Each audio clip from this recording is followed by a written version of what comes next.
Allahu Akbar, Allahu Akbar. Allah. Bahagia sekali, senang luar biasa, ibarat seorang pengantin yang duduk pelaminan. Nah, gitu.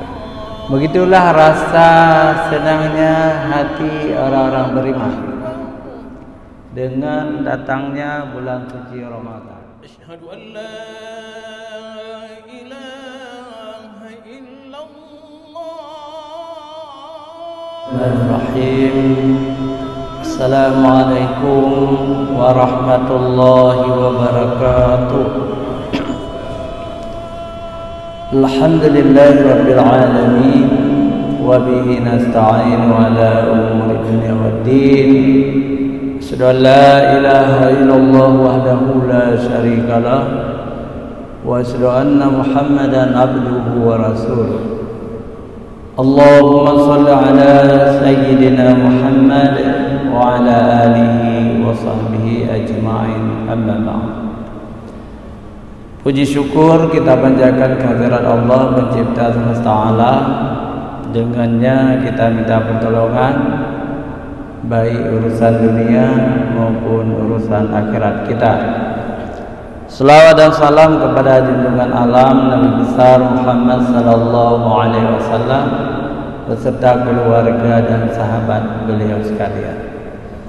Penghormatan kami kepada guru-guru kami yang hadir di subuh yang mulia ini, hadirin wal hadirat yang dirahmati Allah, juga tamu-tamu yang datang dari luar kota salat di Masjid Raya Baitur Rahman.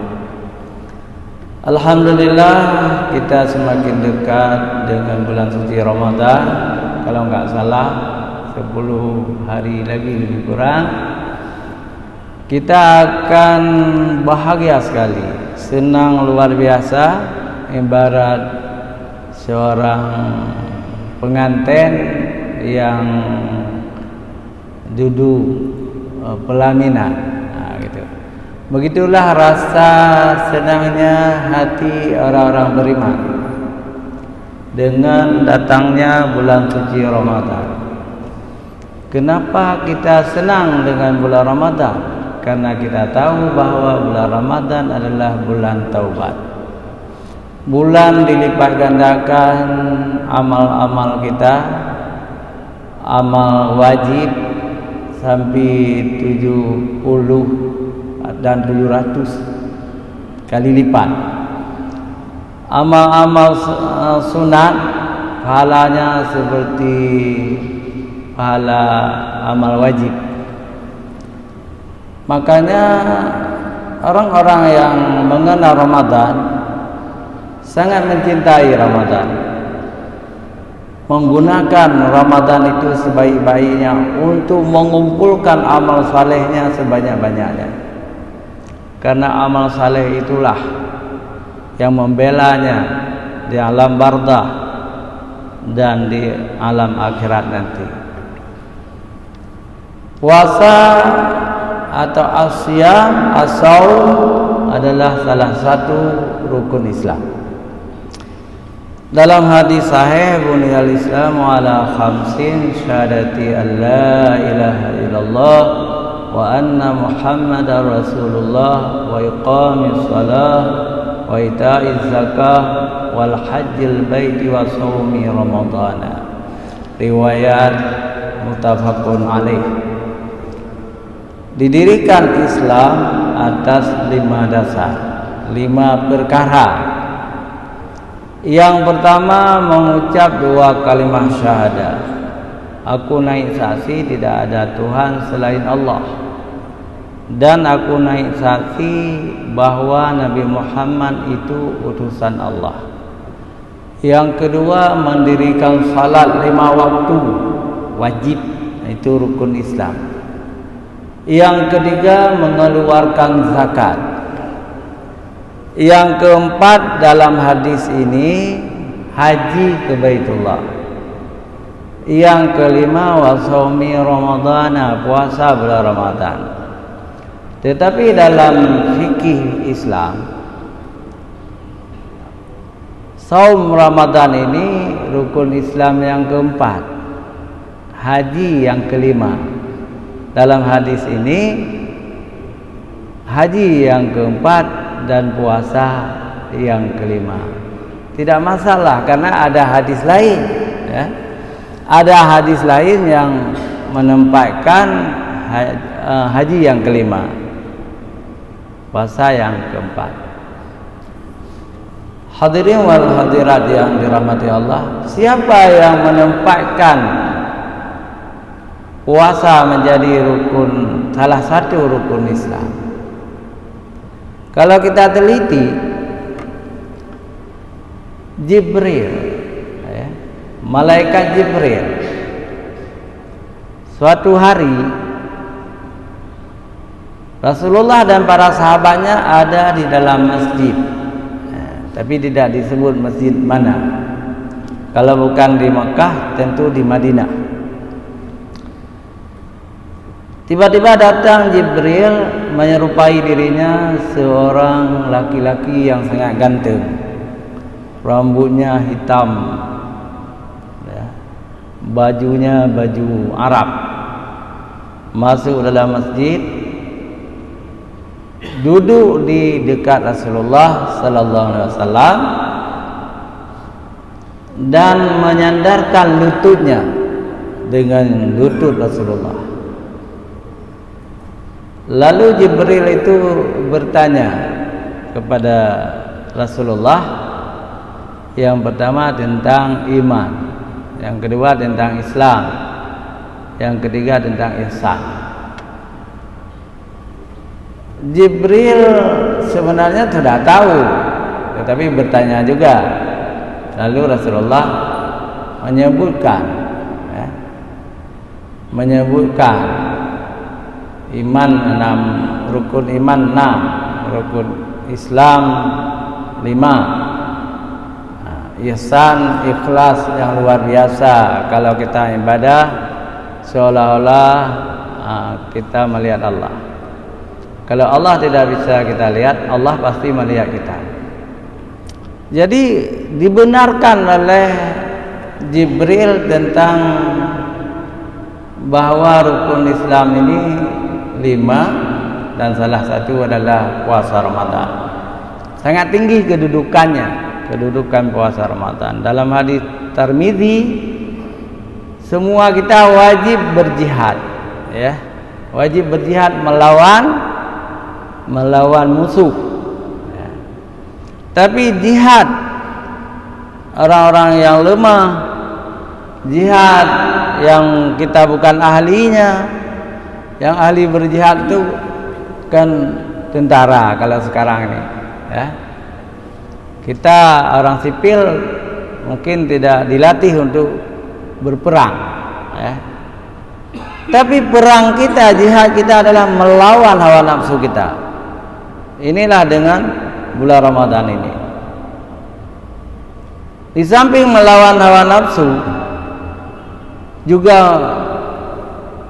mencari bekal. Bekal itu apa? Pahala yang sangat banyak di bulan suci Ramadan. Kemudian kita lihat kewajiban itu di dalam Al-Quran. Surah Al-Baqarah ayat 183. Bismillahirrahmanirrahim. Ya ayyuhalladzina amanu kutiba alaikumusiyam. Wahai orang-orang yang beriman, telah diwajibkan kepadamu puasa. Maksudnya puasa Ramadan itu. Kama kutiba alal ladzina min qablikum. Sebagaimana telah diwajibkan atas orang-orang sebelum kamu. La'allakum tattaqun. Mudah-mudahan kamu menjadi orang-orang yang takwa. Karena itu hadirin wal hadirat yang dirahmati Allah,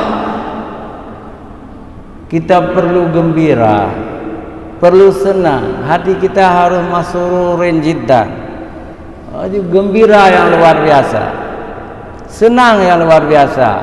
Kedatangan tamu agung, yang paling agung, yang dikirim oleh Allah Subhanahu wa taala bulan Ramadan itu. Satu-satunya bulan yang disebut namanya dalam Al-Quran, Syahrul Ramadan allazi unzila fihi Al-Quran.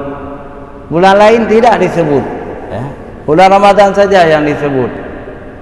Dan Rasulullah menyebutnya bulan Ramadan itu dengan Sayyidus Syuhur, penghulu segala bulan. Dan cukup banyak, ada 3 hal yang perlu kita perhatikan. Ini hadis sahih juga. Yang pertama, man shama ramadhana imanan wa ihtisaban ghufira lahu ma taqaddama min dhanbi. Ini hadis riwayat Bukhari Muslim, muttafaqun alaih dia, ya. Barang siapa ya mendirikan bulan Ramadan dengan puasa karena Allah, karena iman dan perhitungan, ihtisaban, ghufira lahu, diampuni dosa-dosa, ma taqaddama min dzambi, yang lalu situn 1 tahun diampuni dosanya. Kemudian yang pertama man shama, puasa. Yang kedua man qama, mendirikan. Man qama ramadhana imanan wa ihtisaban ghufira lahu ma taqaddama min dzambi juga. Barang siapa mendirikan, apa yang disebut dengan mendirikan? Kita bukan hanya berpuasa, tetapi menghidupkan malamnya, menghidupkan siangnya. Bagaimana menghidupkan yang disebut menghidupkan itu? Kesempatan di siang hari kita menderma, bersedekah, membantu fakir miskin, anak yatim, menjaga lidah, menjaga hati, itu mendirikan. Di malam hari mendirikan salat tarawih. Yang pertama tentu salat wajib, kemudian salat tarawih. Kalau ingin tambah lagi, menurut guru saya boleh, Profesor Dr. Muslim Ibrahim almarhum, setelah salat tarawih pulang ke rumah, nanti akhirnya salat lagi kita, salat tahajud lagi, masih dibolehkan. Walaupun ada pendapat salat tarawih itulah salat malam, tapi menurut guru saya teringat, saya tanya waktu itu, boleh setelah kita salat tarawih nanti kita salat tahajud, masih dibolehkan. Pokoknya kita harus dalam ibadah. Jangan selama Ramadan ini melulu dalam kerugian. Siapa yang rugi itu? Sangat ngeri. Ada hadis Rasulullah, barang siapa di bulan Ramadan itu tidak ada keuntungan apapun kepada dia, tidak beribadah, dia kalau mati masuk neraka. Na'udzubillah min dzalik. Besar risikonya. Tetapi kalau orang-orang yang menggunakan waktu bulan Ramadan sebaik-baiknya, mengumpulkan amal salehnya, beribadah, kalau mati masuk surga. Hanya 2 pilihan. Mau beriman, laksanakan ibadah yang wajib, yang sunnah, mati masuk surga. Atau tidak mau masuk surga, buat maksiat di bulan Ramadan, tidak puasa, menipu orang, kalau mati masuk neraka. Ini zaman yang sangat canggih sekarang. Ada orang-orang Aceh asli. Kenapa orang Aceh asli? Karena bahasanya bahasa Aceh 100%. Bahasa Aceh 100%.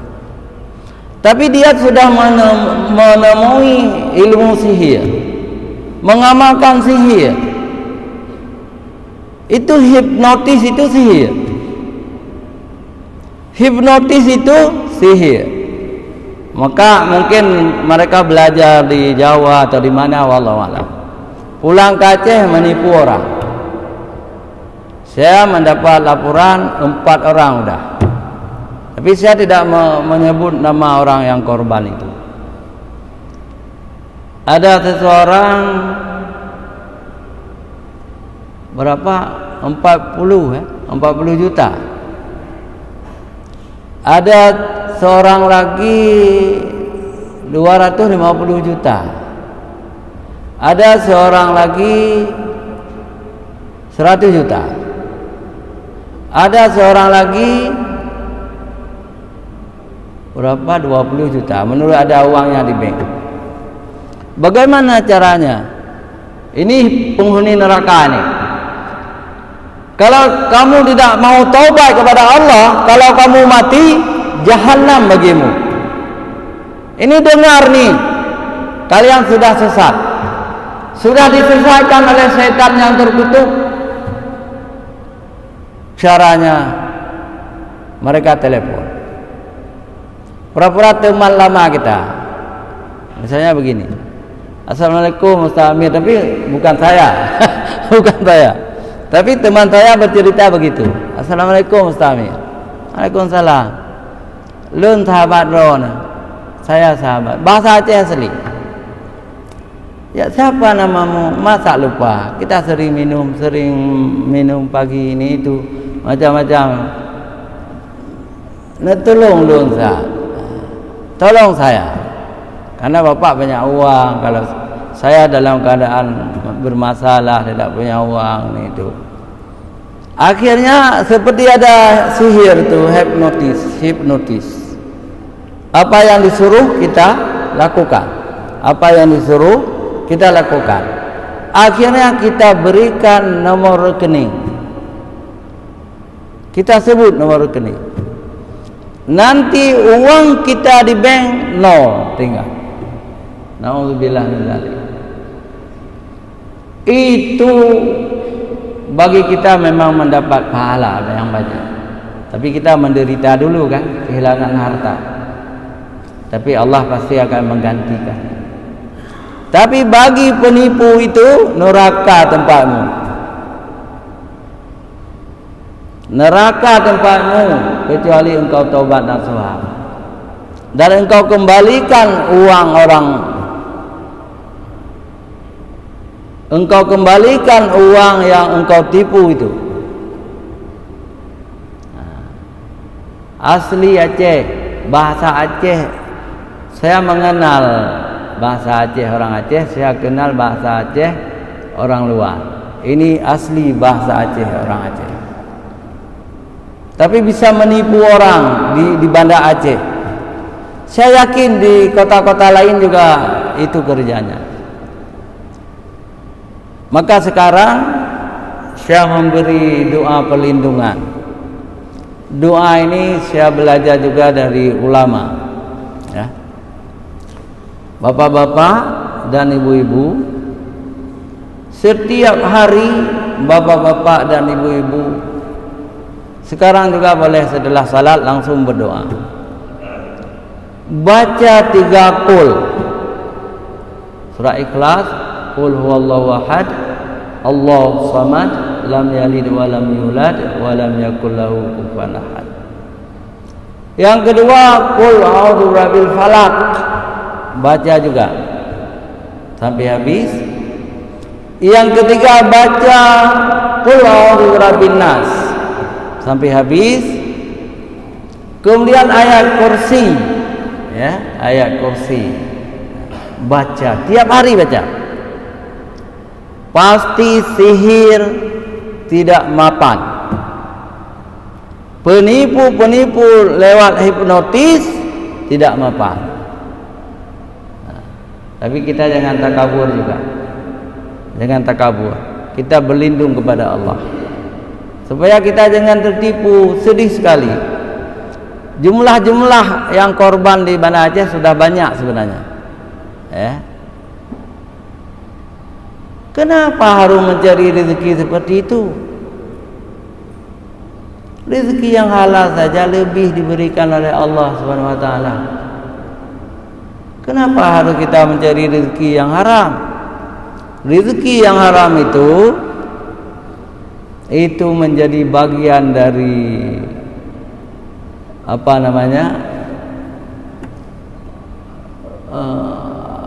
bara neraka. Jadi bara neraka yang membakar yang bersangkutan. Kemudian kita berikan rezeki kepada anak, kepada cucu-cucu kita. Cucu-cucu kita, anak-anak kita akan cenderung berbuat maksiat di dunia, dan hari akhirat juga mereka jalan-jalan penghuni neraka. Maka harus hati-hati dengan rezeki ini. Enggak perlu rezeki. Jangankan yang haram, yang syubhat saja harus kita tolak. Karena yang halal lebih, tidak pernah kita lapar. Kenapa harus menipu-nipu ulama, menipu-nipu orang-orang baik? Karena ada juga kelas ulama yang ditipu. Betul saya bilang. Tapi kita tutup siapa? Tapi kelas ulama ditipu. Na'udzubillah min dzalik. Hadirin wal hadirat yang dirahmati Allah, karena Ramadan sudah sangat dekat, ini namanya termasuk termasuk menyambut Ramadan, ya. Jadi tarhib Ramadan. Arti tarhib artinya menyambut Ramadan. Mengucapkan selamat marhaban ya Ramadan.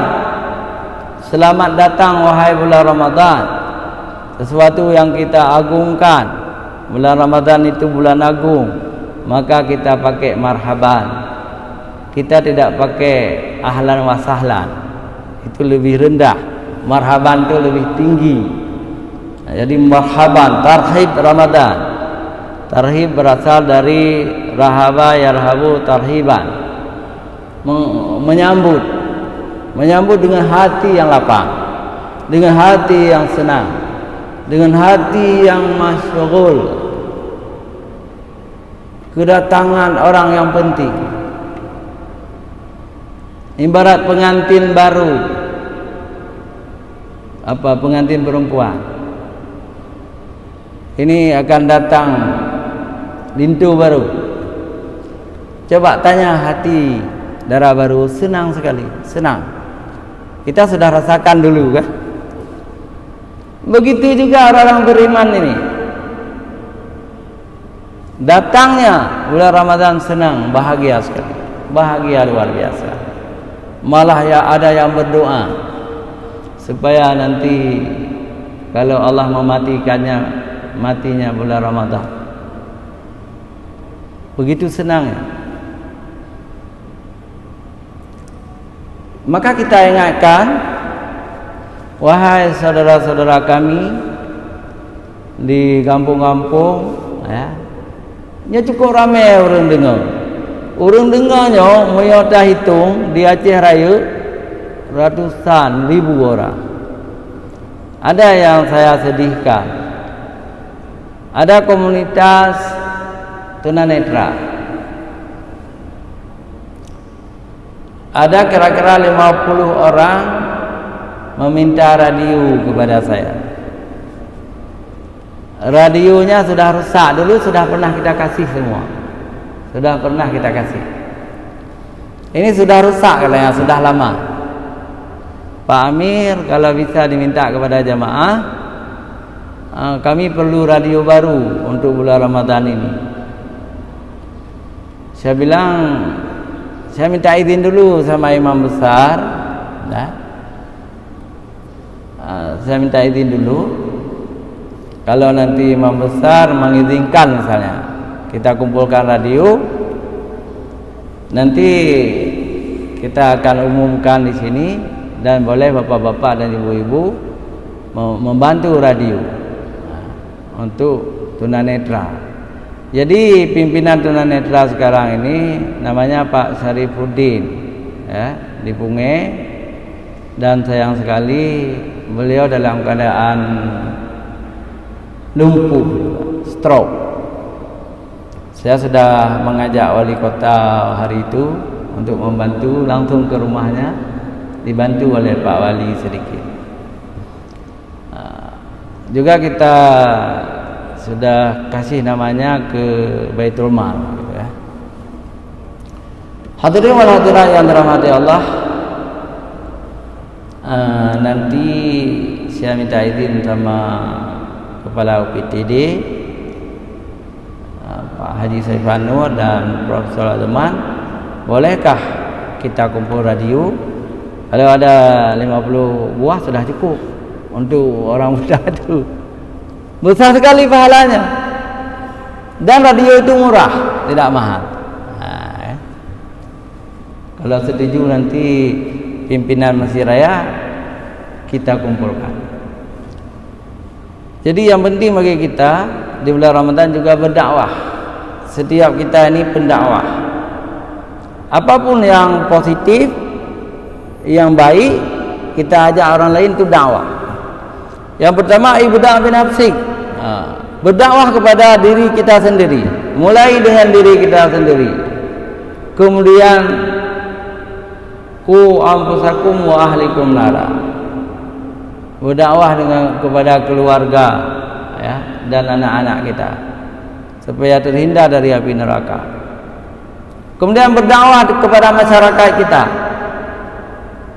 Ini yang paling banyak pahala. Belum tentu saya dan teman ustaz-ustaz penceramah, tapi saya pikir yang paling banyak pahala Pak Haji Iwa yang buat YouTube ini.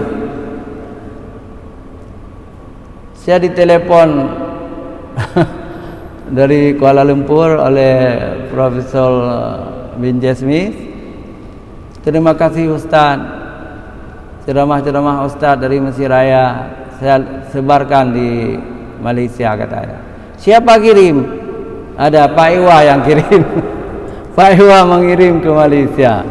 Saya juga kirim ke Thailand. Luar biasa. Saya tahu juga ceramah ini direkam oleh Pak Haji Darmawan, disebarkan juga oleh Pak Mukhtar, Cikgu Pak Mukhtar. Juga beliau merekam dan mengirim ke seluruh teman-temannya di Aceh. Ini adalah ibadah amal saleh, cukup banyak pahalanya. Rasulullah bersabda, man dalla ala khairin falahu mislu ajrin fa'ili. Barang siapa menunjuki kebaikan kepada orang lain, lalu orang lain itu mengikuti hal tersebut, maka akan diberi pahala yang sama. Jadi penceramah, petugas mikrofon, yang membuat video, yang menyebar luaskan, itu Allah Maha Kaya, memberi pahala yang sama semuanya, memberi pahala yang sama.